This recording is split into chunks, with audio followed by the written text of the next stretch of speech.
Des grands titres, des grands postes, mais concrètement, c'est quoi? Je suis Inès Hiraki et on se retrouve dans From Wall Street to Main Street, un podcast qui met des mots simples sur des métiers à l'apparence compliquée du monde des affaires. Bonjour à tous, on se retrouve dans un nouvel épisode de From Wall Street to Main Street. Aujourd'hui, on a l'honneur d'accueillir Derrick Eugène, manager en audit à PwC. Donc, comment ça va, Derrick? Ça va très bien. Et toi? Ça va, merci beaucoup. Je tiens d'abord à préciser que ici, Derrick n'est pas représentatif de PwC. Il est ici en tant que CPA certifié auditeur pour nous parler de son expérience dans l'industrie. C'est ça. Donc, on va commencer avec juste une petite question pour se mettre dans le bain. Derrick, j'aimerais savoir si, par exemple, demain, tu devenais CEO d'une entreprise, c'est quoi la première décision stratégique que tu entreprendrais? Je pense que la première serait d'implanter la diversité et l'inclusion dans mon entreprise. Je pense que avoir une multitude, une diversité d'idées, de projets, c'est ce qui peut créer le plus de valeur dans une entreprise.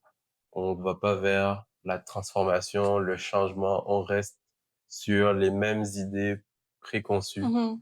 euh, et ça ne pousse pas à l'innovation. Oui, c'est comme la culture du fit et la culture du had.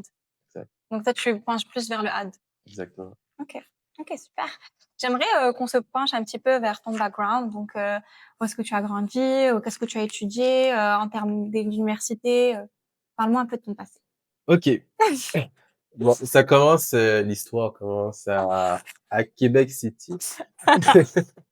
J'ai fait mes études à l'université Laval Ok, en comptabilité.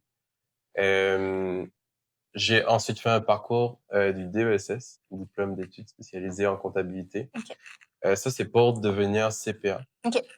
Donc, ça prend un parcours universitaire après un 24 mois de stage avec un cabinet pour un profil auditeur comme le mien, C'était avec PwC? avec PwC. Ok, parfait.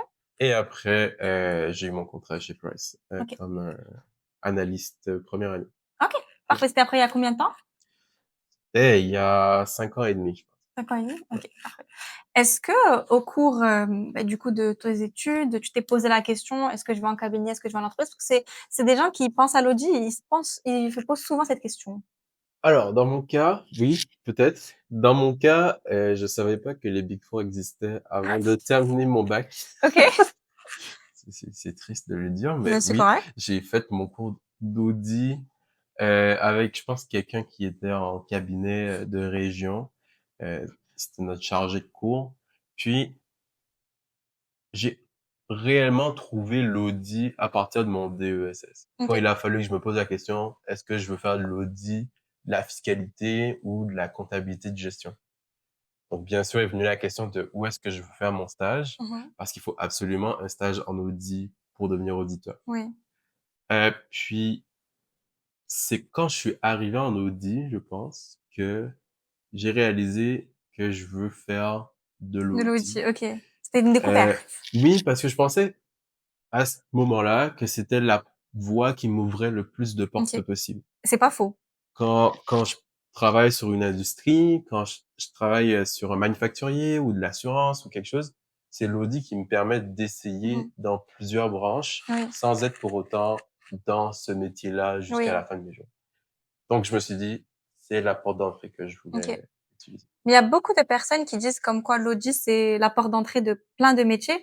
Même si, par exemple, quelqu'un il commence avec l'audit, puis ensuite tu vas le faire de la finance de marché, ça donne des compétences et des skills qui sont Exact. transférables partout un petit peu. Autant compétences soft skills qu'on Ouais. dit que des compétences techniques. On voit comment une entreprise fonctionne. On voit plusieurs secteurs de la finance, même de manufacturier. Première année analyste, on fait généralement un décompte d'inventaire.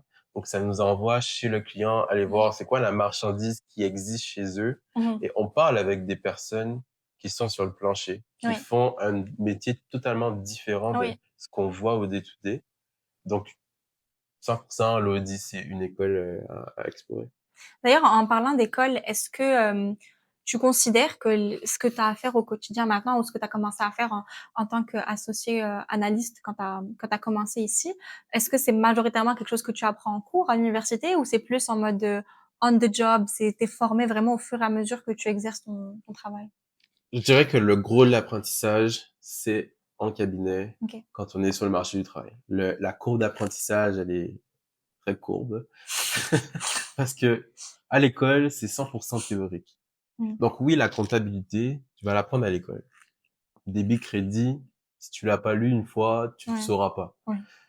Mais apprendre à développer du scepticisme professionnel, apprendre à développer un esprit critique, euh, comprendre des enjeux qui sont plus dans des zones grises, ça c'est sur le marché de l'emploi qu'on l'apprend en faisant un stage avec des personnes qui ont de l'expérience un peu plus poussée. Euh, des fois, on a des questions comptables, on a vu les normes à l'école, mais quand on arrive sur le marché de l'emploi, puis on voit comment on l'applique Ouais. pour vrai, Tu te rends compte à quoi ça c'est sert autre en fait. chose. Ouais. Ouais. Ok. J'aimerais qu'on se penche un peu plus sur l'audit à proprement parler. Donc, c'est quoi? Dans le sens où, pour quelqu'un qui n'y connaît rien du tout, comment tu expliquerais l'audit? Alors, l'audit, c'est un peu comme la comptabilité. On dit souvent comptabilité financière, c'est je regarde vers le passé, puis je raconte qu'est-ce qui s'est passé dans mon entreprise. Ok. J'ai fait des transactions, j'ai acheté, j'ai vendu, j'ai investi. C'est plein d'activités qui ont lieu dans le passé. Ok. Puis le comptable, il dit, ben voici, je te fais un rapport de qu'est-ce qui s'est passé dans le passé. Ok. L'auditeur, lui, il arrive puis il vérifie la comptabilité. Il prend les comptes, il ouvre les fichiers Excel, il prend des factures, des contrats qui ont été signés, puis il vient dire, OK, ce que le comptable dit, C'est vrai. c'est vrai. Ok. Sous toute réserve de matérialité, parce que c'est pas tous les écarts qui sont jugés significatifs, mais en tout cas, selon les besoins de notre client, on va venir évaluer si son comptable a fait une bonne job. Ok. Puis à la fin, l'opinion que j'ai, ça va être utilisé par un banquier, un actionnaire, qui a besoin de se rassurer sur les chiffres La de la fiabilité d'une compagnie entreprise. dans laquelle il Ok. veut investir. Ok. T'es une banque, tu veux investir 1 million dans une compagnie, tu veux être sûr que cet argent-là, tu vas revoir sa Ouais. couleur avec des intérêts Oui. par la suite. Ok. T'es un actionnaire, tu veux investir ton fonds de retraite, bah, tu veux être sûr d'avoir des dividendes ou avoir Ok. du cash quand tu vas partir à la retraite. Ok. Est-ce que tu pourrais nous diriger dans une journée typique en tant que manager en lundi? Donc, à partir du moment où tu te lèves de ton lit jusqu'au moment où tu retournes le soir. Mais boy. Ben, je pense pas être un manager typique. Chaque personne a son style de leadership pour gérer sa vie Ouais. sociale, personnelle. Personnellement, je suis un oiseau des nuits qu'on dit et je travaille tard le soir. Je peux travailler, veiller très tard, ça me dérange pas. T'as Euh, une heure? ça peut arriver que j'aille jusqu'à 1 heure du matin, mais Ok. ça, c'est moi qui gère mon train de vie. Mm. Je suis pas quelqu'un du matin, par contre. J'ai besoin de café pour commencer, Ok. parce que j'ai travaillé toute la nuit, effectivement, Ouais. puis il faut que je reprenne tôt le matin, même si, ou à l'heure que j'aurais besoin. Ok. C'est comme ça que je gère mon temps. L'essentiel, c'est que je puisse arriver à faire mes tâches Oui. du quotidien Et vivre aussi. et vivre aussi. Mais c'est ça l'avantage de travailler en cabinet. Tu as la flexibilité de pouvoir gérer ton temps comme tu l'entends, tout en respectant bien sûr les normes du cabinet Oui. pour parce qu'ils sont nécessaires pour rendre des services à un client. Mais tu as la possibilité de gérer ton temps comme tu l'entends. Ok. Ok. Ok. Euh, quels sont les défis principaux auxquels tu fais face au quotidien? Une bonne question. Je pense que j'en ai plein, mais ils sont pas tous importants. Ok. Les plus importants, on va Ouais, dire. les plus importants, clairement, c'est de pouvoir livrer mes mandats d'audit En temps et en en heure. temps et en heure. Donc, dans toute mon histoire de je travaille tard, je me réveille tôt, ça ça dépend des journées, mais l'objectif ultime, c'est que je puisse livrer euh, mon rapport d'audit avec dans les délais escomptés, mais aussi en minimisant tous les écarts et tous les enjeux que je pourrais éventuellement rencontrer pendant l'audit. Donc, il y a des risques quand je fais un audit. Puis je pense que mon travail en tant que directeur, c'est m'assurer que j'ai identifié tous les risques qui pourraient faire en sorte que mon opinion ou notre rapport d'audit soit émis alors qu'il y a vraiment des Oui. problèmes importants. Euh, bon, c'est tout. Non, c'est tout? Ok. Est-ce que tu peux nous donner un exemple concret des étapes que tu suis lorsque tu reçois une nouvelle mission, un nouveau Ouais, client, et que c'est quoi le processus vraiment en détail que tu suis? ouais. C'est un peu la structure d'un audit normal. Ok. Donc, un audit normal, ça commence avec j'accepte le client. Est-ce que je veux rendre ce service-là à ce client-là? Ça t'arrive de le refuser? Pas moi, personnellement, parce que ce n'est pas mon client. Ouais. Mais techniquement, n'importe quel comptable, CPA, auditeur, doit passer par un processus qui dit, est-ce que je veux travailler pour ce client? Parce que j'ai un requis d'avoir les compétences, Mm. le temps, les ressources, je suis indépendant pour travailler sur le compte de ce client-là. Ok. Donc, Ma première étape, c'est est-ce que je dis oui à ce client-là? est-ce qu'un refus, c'est du coup soit parce qu'on n'a pas assez de temps, soit parce qu'on n'est pas indépendant, donc c'est par rapport à ça si jamais il y a un refus. Souvent, c'est ça. Il y a des risques qui sont liés à un client. Ok. Exemple, ce client-là a des actions en Russie, alors que la Russie est sous sanctions économiques Mhm. euh, pas mal dans tous les pays du monde. Ça peut devenir un enjeu pour accepter un client. Ok. Faut évaluer est-ce qu'il y a des enjeux réglementaires. Oui. Est-ce que je peux faire affaire avec un client qui est dans les casinos ou qui est dans des secteurs d'activité qui sont plus risqués que d'autres? Ok. C'est un choix de l'auditeur de servir ou pas. Mhm. Et même des fois, certains services sont interdits par notre Oui. code de déontologie Oui. ou notre code d'éthique. Oui. Ok. Après ça, j'ai accepté, ou bien c'est un client que j'avais déjà l'année passée, Ok. j'ai réaccepté de continuer à faire Il y a une affaire. nouvelle demande? Ouais, Ok. parce que chaque année, je refais ça. Ok. Ben, je parle avec mon client. Je veux identifier qu'est-ce qui s'est passé dans l'année. Qu'est-ce que tu as fait comme transaction qui vont avoir un impact sur mon audit. Ok. Donc tout ça, c'est la phase qu'on appelle le planning, la planification. J'établis, est-ce que j'aurai des risques importants cette année que je vais devoir adresser? Ok. Est-ce qu'il y a des transactions où j'ai besoin d'un expert? Parce que par exemple, il a acheté une compagnie. Mhm. Puis cette compagnie-là, une grosse start-up je sais pas, dans le fin fond des îles Caïmans, où tu as besoin d'un expert Oui. en évaluation d'entreprise, par Oui. exemple, pour déterminer est-ce que cette entreprise-là Elle est valait bien bien ce compétente. qu'elle vaut. Ouais. Elle vaut ce qu'elle vaut. Une fois que j'ai planifié tout ça, et d'ailleurs, j'ai pas pensé, mais il faut que je choisisse mon équipe. Oui. Parce que un En mandat fonction de... Ok. d'audit, ça implique une équipe. Comme je parlais des ressources nécessaires pour faire un Oui. mandat, ben, ça implique d'avoir le monde, le beau monde, compétences, puis la quantité. Ok. C'est bon, je suis good to go. Je commence mon audit. J'ai des rencontres régulières avec le client, Ok. poser des questions, obtenir des documents, analyser des documents, confirmer. J'envoie des confirmations à des banques, à des actionnaires. C'est des parties externes à à Mhm. l'entreprise que j'audite. Puis eux, ils vont me rassurer que certains chiffres que je vois Ils sont corrects. sont corrects. Ok. À la fin, je récapitule tout ça. OK. Est-ce que j'ai respecté les lois? Quality check. Est-ce que j'ai tout documenté Ok. comme les normes l'indiquent? Ok. Good to go. Je parle avec mon client. Est-ce que tu m'as bien dit la vérité? Je confirme ça avec lui. Il me signe. Je mets ça dans le dossier. Puis on émet notre rapport d'audit. Ok. Ça finit là. Il a un rapport. Il va publier des états financiers. Pour les gens qui travaillent avec les personnes en bourse, ils vont voir sur CEDAR, par exemple au Canada. Pour toutes les compagnies publiques, style Couche-Tard, Desjardins ou euh, je sais pas, toutes les compagnies qui sont listées Ouais. à la bourse de Toronto, ils vont voir tous leurs états financiers publics sur CEDAR Ok. avec notre opinion. Ok. Fin de l'histoire. Ok. Et on Parfait. recommence l'année prochaine. Hop. Et j'aimerais savoir, donc tu as mentionné juste avant que parfois, soit c'est des nouveaux clients, soit c'est des clients qui reviennent. Ouais. Est-ce que juste un petit pourcentage de combien tu as de nouveaux clients, on va dire, par année et combien c'est ceux qui reviennent, juste pour avoir une idée? Ça va dépendre. J'ai pas les chiffres exacts de la Ouais, firme. Ça va être, j'imagine, ouais. une information de concurrence. Ah oui, Chaque oui. cabinet a son lot de revenus récurrents, Ok. mais c'est une vérité pour tous les cabinets d'audit.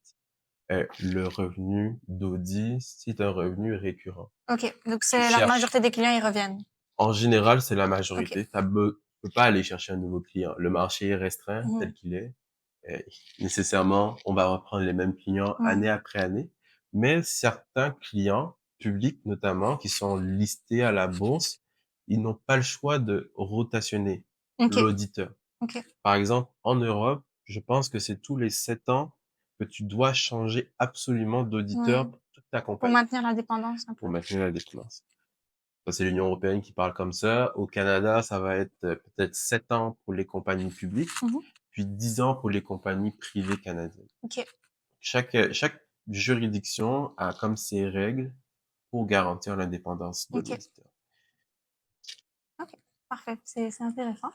J'aimerais qu'on se penche un peu sur les concepts qu'on utilise en audit. Ouais. C'est quoi les concepts fondamentaux que tu utilises au quotidien en audit? Débit crédit, toujours mon concept fondamental. Si ça balance pas, bah il y a un écart. Ouais. Nous autres, les auditeurs, ben, c'est ce qu'on fait. On a une référence, nos normes comptables. Ces normes-là, on les apprend à l'école. Le côté de base, là. OK.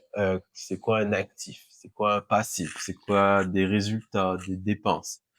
Euh, Quelles normes je devrais appliquer pour une entreprise qui est privée au Canada ou quelles normes j'applique pour une entreprise qui est cotée à la bourse canadienne? Ce sont deux normes différentes. OK. Et ça, on apprend ça en théorie à l'école, puis en pratique en cabinet. OK.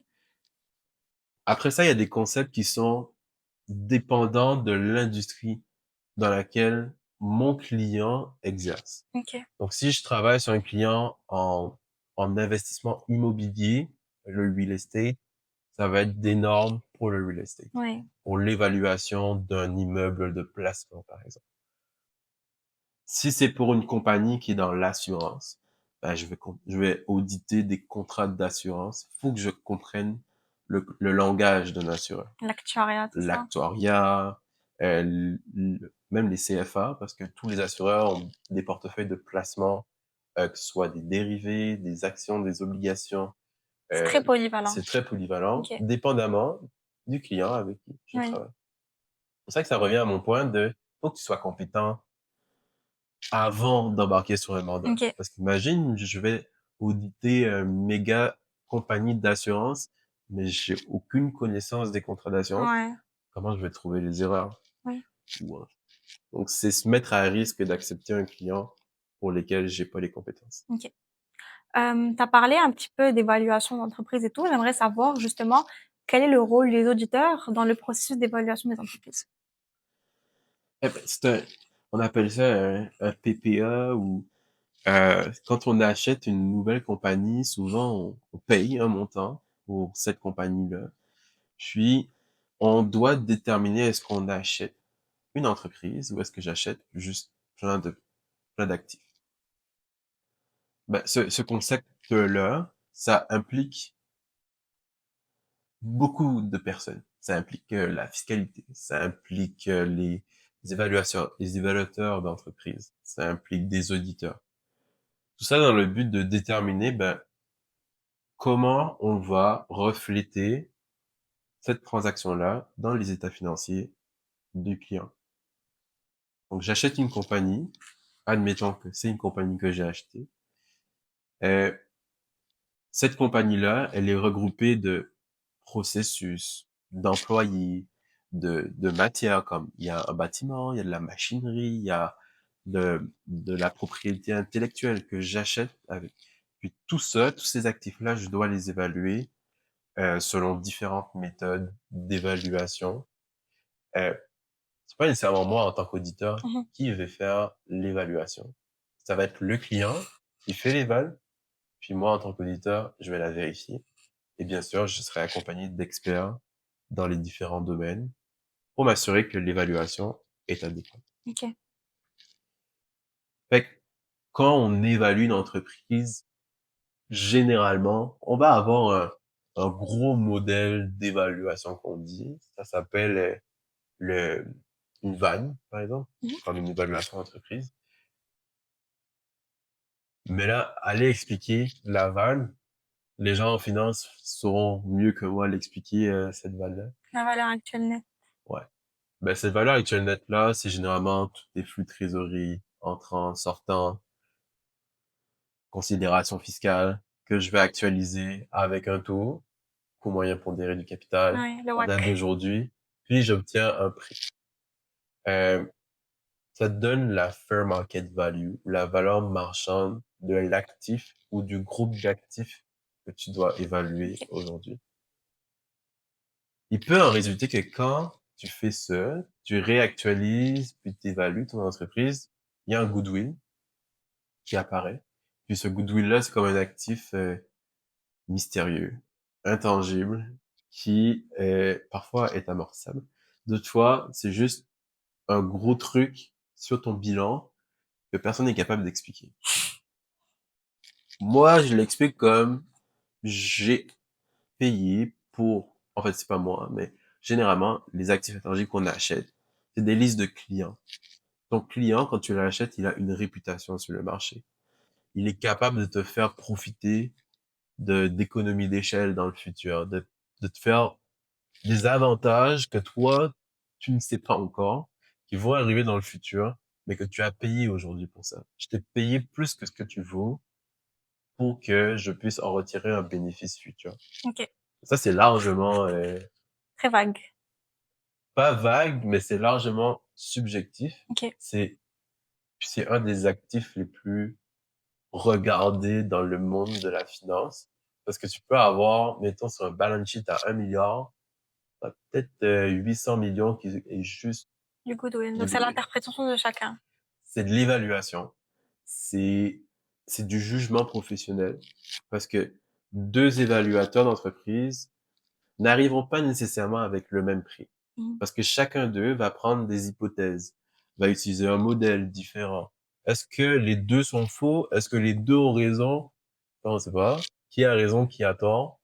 Le but, c'est de s'assurer que on a pris des hypothèses raisonnables. Oui. On utilise un modèle qui est reconnu, basé sur des données que je peux vérifier. Oui. Euh, En gros, tu peux justifier chaque choix de chaque exactement. numéro que tu as choisi, chaque donnée. Exact. Tu es capable de donner une justification pour ça. Exact. Ouais. Garbage in, garbage out. Si ce qui rentre est bon, ce qui va ressortir est bon. Ok. Si ce qui rentre est mauvais, peut pareil le sortir. Ok. Ok. Parfait. Je me demandais, est-ce que tu considères du coup que les auditeurs sont comme les chiens de garde du marché financier? On fait partie des chiens de garde. Ok. T'as la bourse, tout le monde fait ses transactions, j'achète, je vends. Les gens implicitement achètent et vendent parce qu'ils sont rassurés, parce qu'ils sont sûrs que l'argent, il ira vraiment dans la poche de l'entreprise et que j'aurai peut-être du rendement là-dessus. S'ils sont pas rassurés, les gens, ils n'investissent pas. On pense à Donald Trump, par exemple, qui, dès qu'il ouvre la bouche, les marchés financiers sont surexcités parce que justement, il crée de l'incertitude. C'est quoi son prochain move? Est-ce qu'il va déclencher la troisième guerre mondiale juste en ouvrant sa bouche? Ça, les marchés financiers, ben, ils sont très sensibles à ça. Ok. Le directeur de la Fed aux États-Unis, même si c'est aux États-Unis, ben, ça aura un impact sur le marché canadien Oui. qui est lié, juste parce que il y a de l'incertitude. Ben, nous, en tant qu'auditeurs, on vient rassurer. En tout cas, on participe au rôle de rassurer le marché financier, Ok. d'apporter de la confiance dans le marché. Donc, on va auditer des états financiers, on va s'assurer que les transactions ont réellement eu lieu, que le chiffre que tu vois, le bénéfice net que tu vois dans l'état des résultats de cette compagnie-là, c'est le vrai chiffre. La transaction a vraiment eu lieu. Les droits sur les actifs, j'ai vraiment ces droits-là. Mhm. La dette que j'ai, ben, c'est une vraie dette que je devrais Ouais. repayer. Ok. Bref, ça ramène de la confiance.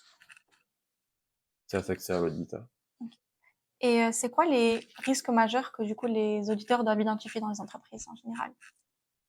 Un des risques les plus importants, euh, c'est le risque de fraude. Ouais. On voit des états financiers, mais finalement, ce ne sont pas des vrais chiffres. Des fois, c'est volontaire, des fois, Des c'est erreurs. involontaire. Donc, un des risques importants, c'est pas notre responsabilité première, ceci dit, de trouver la fraude dans l'entreprise. Mhm. Par contre, c'est notre responsabilité de mettre suffisamment de procédures en place pour démasquer la fraude. Donc, on va discuter avec le comité d'audit, on doit discuter avec la direction, avoir une bonne compréhension des contrôles de l'entreprise. Est-ce que vous avez, enfin, vous avez comme, comment expliquer, genre, est-ce que vous pouvez dire, ah non, il ment là. Genre, vous avez cette Ben, je faculté parlais de, de scepticisme professionnel. ouais. Bah, il faut suivre Faut son faire propre confiance, jugement. oui. Peut-être tu es dans l'erreur. Bah, souvent, quand ça pue, c'est qu'il y a quelque chose qui se sent Il n'y pas. a pas de fumée sans Il n'y a feu. pas de fumée sans feu. Ok. Donc, c'est une question d'expérience, hein. C'est une profession aussi, de chercher la fraude. Oui. Ça s'appelle forensic ou jury comptable. Ok. C'est des gens, au day-to-day, ils analysent un volume extraordinaire de données pour identifier de la fraude. Oui. Des fois, ils en trouvent des fraudes à 5 $. Des fois, ils en trouvent à 5 millions. Les impacts sont pas les mêmes. Même dans la fraude, il y a de la matérialité. Si c'est 5 $, c'est fraudé. Faut en parler. C'est de la fraude. Mais ça n'aura pas les mêmes De toute impacts façon, si sur quelqu'un peut frauder l'entreprise. sur 5 $, c'est qu'il peut frauder sur plus. C'est ça. Ouais. Donc, comme je disais, on est exposé à de l'information de, de comptabilité. Les gens, et puis la fraude, ça peut prendre tellement de formes. Puis les gens rivalisent d'ingéniosité à mesure qu'on développe des outils technologiques. Ouais. Donc, le risque de fraude, c'est le premier. Après ça, il en découle d'autres risques qui sont spécifiques à l'entreprise que je veux auditer. Ben, un risque ça peut être juste une évaluation d'entreprise, par exemple. Mhm. Ça, c'est un risque qui peut être important pour moi. Si mon goodwill est mal évalué, parce que mon client a utilisé de mauvais jugements ou il était trop optimiste dans ses hypothèses, ben ça a un impact sur mon audit, Mhm. puis ça crée du risque. Je peux Ouais. avoir une erreur importante dans Oui. les états financiers. Ok. On a mentionné un peu plus tôt le sujet de l'indépendance. C'est un Ouais. sujet qui est assez sensible dans l'industrie de l'audit. Comment tu fais pour maintenir une objectivité totale? Il y a des contrôles en place. Ok. Personnellement, je sais pas si je suis objectif 100%. Je me dis, ben, si je n'ai pas de menace à cette indépendance-là, ben, techniquement, je suis indépendant. Ok. Ben, l'ordre des CPA, par exemple, ou l'autorité des marchés financiers, ils savent que il faut mettre des barrières parce que, ben, il y a un risque, anyway, que tu ne sois pas indépendant, même sans le savoir. Mhm. Donc, dans notre code de déontologie, donc tous les comptables qui veulent devenir CPA n'ont pas le choix de lire leur code de déontologie au moins une fois. Puis ça liste point par point quelles sont les choses que je suis autorisé de faire, quelles sont les choses que je ne peux pas faire. Par exemple, je ne peux pas être conjoint de la directrice des finances de l'entreprise que j'audite. Oui. Ça, c'est impossible. C'est pas moi qui suis le directeur des finances, Oui. mais c'est ma femme. Mais c'est le Donc, lit. je Oui. peux être exposé à de l'information sensible. Je peux pas transiger sur des actions ou des obligations de la compagnie que j'audite. Bien entendu, il y a un Oui. conflit d'intérêt. Oui. C'est même un délit d'initié. Je Il peux faut même... attendre 6 mois après. Ah, il n'y a pas de 6 mois. Ah, mais une fois que tu l'as fini d'auditer, si supposons que c'est plus ton client, tu dois pas attendre 6 mois ensuite pour pouvoir, par exemple, acheter des actions d'entreprise ou tu peux jamais? Niet. Niet? Ah, ok, Niet. je savais pas. C'est une compagnie publique, donc ses actions sont en circulation. Ok. Faut que tu arrives à démontrer en tout temps que tu es indépendant. Ok. Donc, l'indépendance, c'est pas nécessairement une indépendance de fait, c'est aussi une indépendance d'apparence. D'apparence, oui. Donc, je peux avoir des actions pendant une certaine période. Ok, tu les as vendues. Mais quelqu'un sait que par le passé, T'as eu des actions. j'ai eu des actions, puis je continue d'avoir des intérêts dans cette compagnie-là. Comment justifier que tu continues d'auditer cette compagnie-là? Mhm. Comment ton opinion est encore impartiale et indépendante? Fait qu'il faut que, non seulement au moment d'auditer, je sois indépendant, mais il faut que ça perdure Oui, dans le temps. dans le temps. Et donc, Est-ce que toutes les compagnies que tu as auditées, tu pourras jamais investir dans aucune d'entre elles? Niet. Waouh. Même pas la compagnie Qu'elle a mère. acheté, ouais. Ouais, Ah, personne, waouh. OK. personne.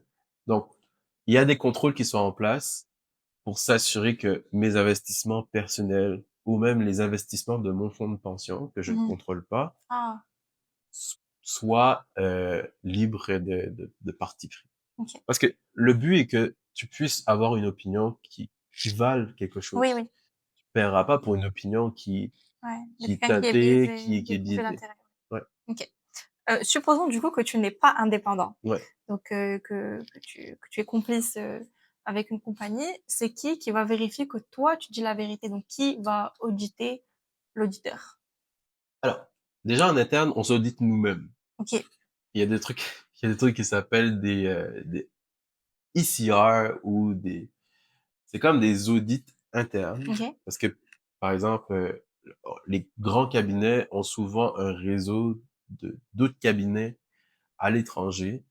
Puis, on vient s'auditer les uns les autres pour s'assurer qu'on respecte au moins les politiques de la firme. OK, Donc, on met en place déjà notre propre système de contrôle. On se contrôle nous-mêmes.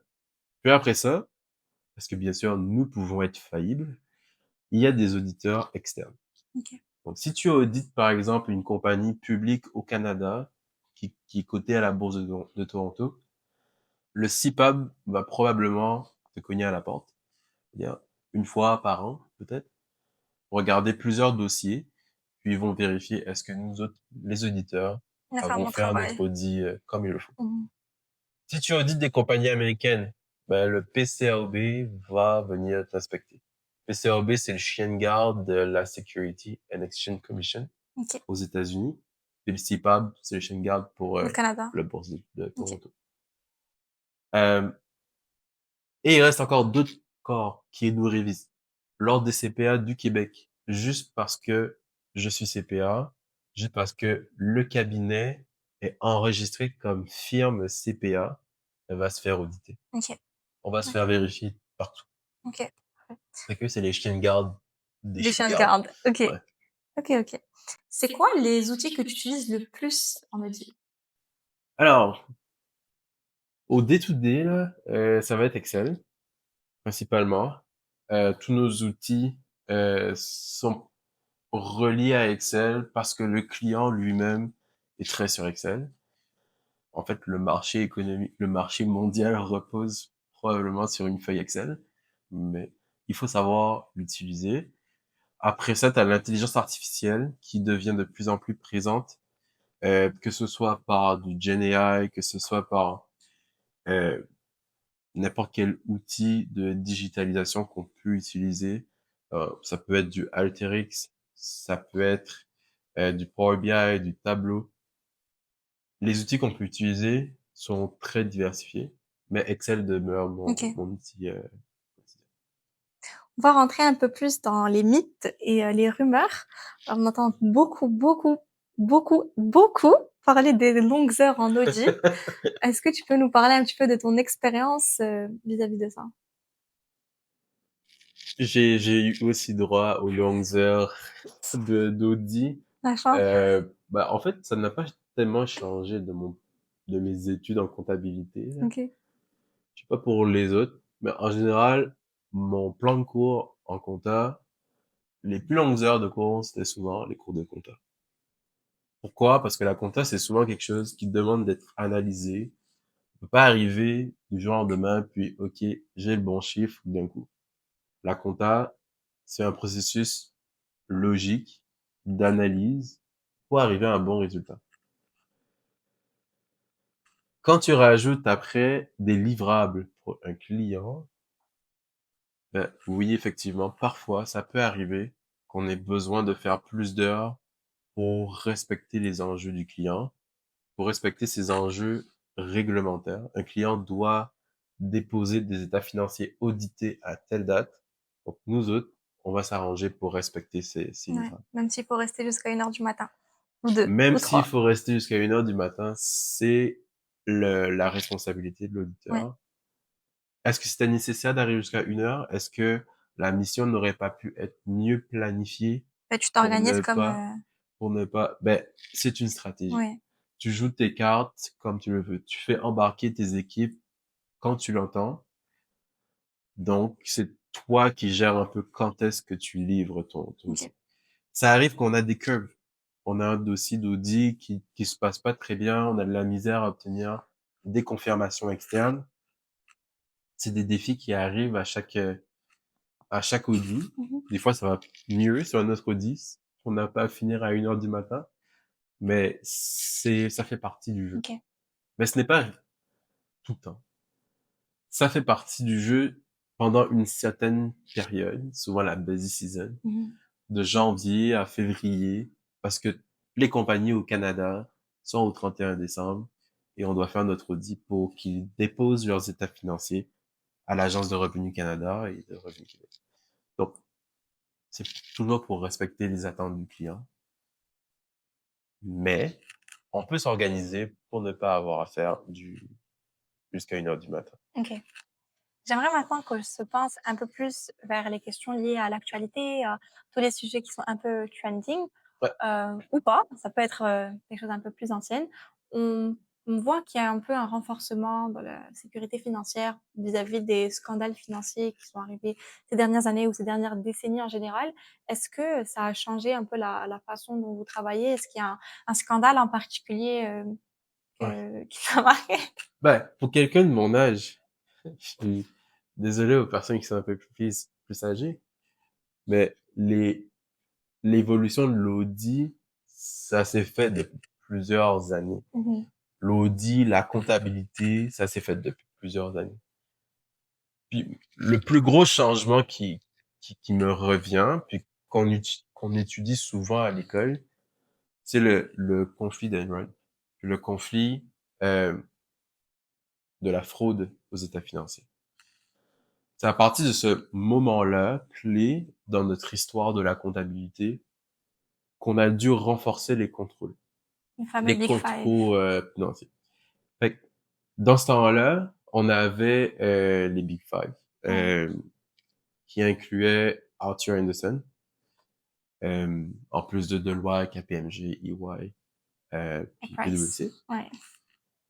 Puis, fait que ce cabinet était en charge d'auditer les états financiers de la compagnie Enron, Ok. qui, euh, qui récemment est revenu en vie. Je sais pas si vous l'avez vu là, mais Non? sur Internet, Enron existe toujours.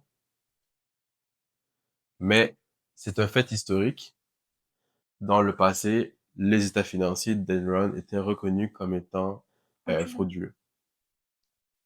Ils ont été audités selon les normes d'audit qui étaient en vigueur à ce moment. Par Arthur Anderson? Oui, ils ont été audités selon les normes d'audit. Et malheureusement, quand on a réinspecté le travail qui avait été fait par Arthur Anderson, on a identifié des failles et des failles importantes dans l'audit. Oui, il y avait des failles dans l'audit, mais en plus de ça, il y avait de la fraude dans la compagnie qui était auditée. Ok. Tu peux faire ce que tu veux des fois là. S'il y a une collusion entre le client puis son fournisseur ou il y a une collusion généralisée, l'auditeur peut mettre en place bon nombre de procédures. Il va pas découvrir la fraude. Il reste quand même externe à l'entreprise. À Mhm. moins d'être là au day-to-day avec le client, c'est impossible d'être au courant de tout. Mhm. Par contre, il y a des minimums requis que l'auditeur doit mettre en place et ces minimums requis-là Ils n'ont pas été étaient respectés. insuffisants. Ok. En fait, même la loi même Ils étaient pas était respectés. insuffisante. Ok. Le volume de travail qu'on devait faire, par exemple, sur des revenus, qui est, soit dit en passant, une des lignes aux états financiers les plus regardées d'un état financier, surtout pour une entreprise à but lucratif, ben, les travaux étaient trop peu importants pour identifier de la fraude. Donc, juste après cet événement-là, là, la SEC aux États-Unis, ils ont dit, OK, on a un problème, faut qu'on mette en place des règles, par-dessus règles, par-dessus règles, par-dessus règles. Donc là, on voit des audits, des contrôles, des audits, des audits. C'est audit par-dessus audit. Alors, les honoraires sur un audit américain versus canadien, l'honoraire d'audit, c'est considérable par rapport aux audits canadiens. Juste à cause de la réglementation qui encadre toutes les compagnies américaines. C'est, c'est faramineux, le volume Heureusement de que t'as pas fait paperasse. ta carrière aux États-Unis. Mais jamais. Parce que aujourd'hui, au Canada, on est lié avec les États-Unis. Oui. Ils ont des filiales. Peut-être même, ils sont cotés aux États-Unis.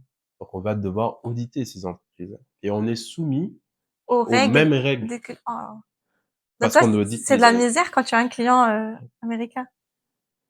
Bah, c'est des plus gros clients aussi. Ouais. C'est des clients intéressants. Quand tu regardes Apple, quand tu regardes McDonald's, tu regardes Amazon, c'est toutes des compagnies qui sont hyper intéressantes à auditer, Mhm. mais qui sont encadrées par-dessus cadre.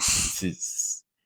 Bref, tout ça démontre comment notre travail a été comme décuplé, notre responsabilité a été décuplée juste à cause de cet événement-là. Aujourd'hui, ben, ils continuent encore de mettre à jour nos normes de travail, nos normes d'éthique, nos normes d'audit, de comptabilité, tout ça dans le but de rassurer encore une fois les marchés financiers. Donc, avec la montée des facteurs ISG, donc environnement, social et gouvernance, est-ce que Ouais, les audits intègrent de plus en plus ces facteurs de sustainability dans bien sûr. Bien sûr, on les intègre parce que même nos clients, c'est eux qui sont obligés ouais, d'avoir de la la loi? divulgation liée à l'environnement, au social, à la gouvernance. Que ce soit des compagnies d'assurance ou des compagnies publiques cotées sur le marché, ils n'ont pas le choix de respecter certains critères ESG qu'ils doivent divulguer à leurs actionnaires, à leurs investisseurs. Nous autres, on vient auditer ça également. Il y a des personnes qui sont spécialisées en En audit ISG? ISG. Ok, Il y en a d'autres qui sont spécialisés en audit d'état financier comme. ok, parfait. Avec les nouvelles réglementations technologiques, est-ce que tu as l'impression que la charge de travail pour l'auditeur, elle est plus élevée? Ou est-ce qu'au contraire, l'IA générative peut permettre d'automatiser 100% Et du travail des c'est auditeurs? la gestion du changement. On intègre des nouveaux outils qui peuvent parfois être très difficiles à mettre en place et puis changer des habitudes de faire qui sont là en fait depuis des années. Puis du jour au lendemain, ok, on scrape tout, puis on repart tout neuf avec un nouvel outil fait par l'intelligence artificielle. Euh, Ça peut devenir quand même euh, très volumineux comme travail si c'est pas bien organisé, si l'implantation n'est pas bien organisée. Euh, mais ceci étant dit, une fois que ça a été implanté, ça se fait, le but est que ça se fasse rapidement. Donc, on veut travailler le moins possible en tant qu'auditeur, éviter de travailler à 1 heure du matin. Ben, l'intelligence artificielle, par exemple, Aider. ça peut aider. Mmh. Ça peut aider tout en maintenant des critères de qualité, toujours respecter nos normes de pratique d'audit. Ça peut aider. La montée en puissance des startups et vraiment de ces sociétés qui sont très centrées sur le numérique, est-ce que ça vous trouvez ça plus complexe comme structure à auditer? Est-ce que vous rencontrez plus de difficultés à auditer ce genre d'entreprise que les entreprises classiques? Comme je disais tout à l'heure, il y a des personnes qui sont spécialisées Mmh. dans leur industrie, qui sont spécialisées dans les high-tech Mmh. ou dans les startups. Puis même dans les startups, ça dépend dans quelle industrie ces startups-là exercent. Oui, bien sûr, on voit le bilan ou le balance sheet se moderniser totalement. On voit apparaître des actifs qui n'existaient pas par le passé, cryptocurrency, crypto assets. Ça devient des enjeux réglementaires, d'audit, des nouveaux risques qui n'existaient pas, Mmh. et on doit s'adapter.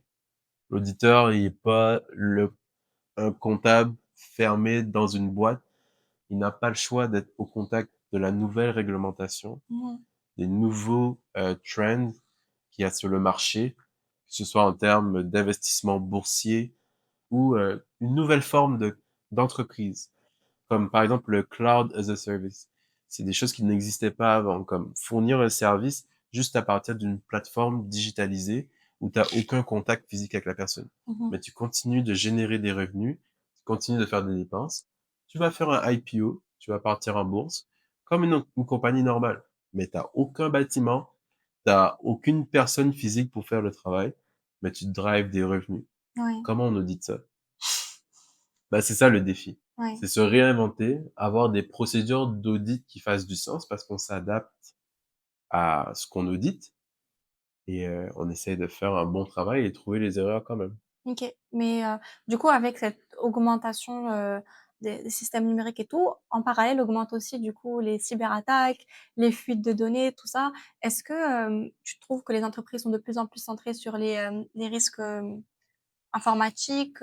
C'est quoi un peu ton Et approche? en fait, rendu en 2025, c'est indispensable d'avoir une équipe dédiée à la cybercriminalité ou aux OK. cyberattaques. En fait, on est tellement digitalisé aujourd'hui, tu peux pas pousser une facture, un chèque, sans que ça passe par un créneau digital. On est à veille, je pense que l'Union européenne est en train de digitaliser la monnaie qu'on connaît, là, comme le dollar ou l'euro. Mais ça arrivera très vite pour des entreprises qui, aujourd'hui, continuent d'avoir des billets feuilles ou des chèques caisses, mais très vite, ça deviendra de la monnaie 100% digitale. Pourquoi? Parce que qui a aujourd'hui de la monnaie en poche? Ça va être avec PayPal, ça va être avec des cartes magnétiques. On se digitalise. Mais aussi les risques se digitalisent. On a des pirates, on a des malwares, on a des tout ce qui peut exister, mais ça devient aussi une profession. Protéger les gens des cyberattaques, ça devient une profession. Euh, Se mettre dans la tête de cybercriminels pour Mmh. pouvoir anticiper les failles de sécurité, les failles dans notre gros système d'une entreprise. C'est énorme. Je- Ouais.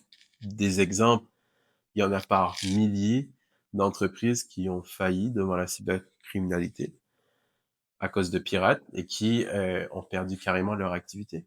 Mmh. On leur a volé leur intelligence intellectuelle. On, Par exemple, quand je parlais de l'entreprise qui est un cloud as a service, on te vole tes mots de passe, on vole ton accès à ce système-là, tu as perdu ta business. Donc, t'as pas le choix de mettre en place des contrôles pour Ouais. prévenir, pour détecter et pour corriger ces anomalies. OK. Ouais, c'est vraiment très intéressant et ça fait peur un peu que la montée de la technologie, ça facilite beaucoup de choses, mais ça vient avec, son sac de risques. Absolument. J'aimerais on s'approche vers la fin de l'épisode, il nous reste pas grand-chose avec nous, d'Éric. J'aimerais juste qu'on se penche si jamais tu devais revenir en arrière de ta carrière et te donner un conseil quand tu entrais dans le monde de l'audit, c'est quoi vraiment le conseil que tu te donnerais? Est-ce que tu veux vraiment aller en audit? Je pense que je me suis posé cette En question-là. audit canadien peut-être, mais Ah, ah, ah, il y aura pas d'audit américain de mon côté. Bon, maintenant j'ai pas le choix, mais je pense que au final, l'audit, ça devient un travail d'équipe. Donc, pour moi, ce qui est important, c'est d'avoir une bonne relation avec les personnes que je côtoie. mmh mh. Euh, L'auditeur n'est pas la personne dans le back-office. L'auditeur est sur le front office. Il parle avec le client, il fait des rencontres, il développe des relations, tout en maintenant son indépendance, Mmh. mais il est professionnel avec les personnes qu'il rencontre. Tu serais intrigué de voir à quel point on a des échanges par jour avec des clients, que ce soit avec des comités Donc c'est d'audit. très client facing quand On est même. très client facing. C'est pas le mythe de quelqu'un qui est derrière son bureau devant Excel, Non, du matin au soir. on est très présent, que ce soit pour des enjeux d'audit, de conseil, De c'est de vérification. vérification, c'est comme ça qu'on fonctionne en tant qu'auditeur. Et peu importe la taille du cabinet, on est là pour auditer le client. Mmh.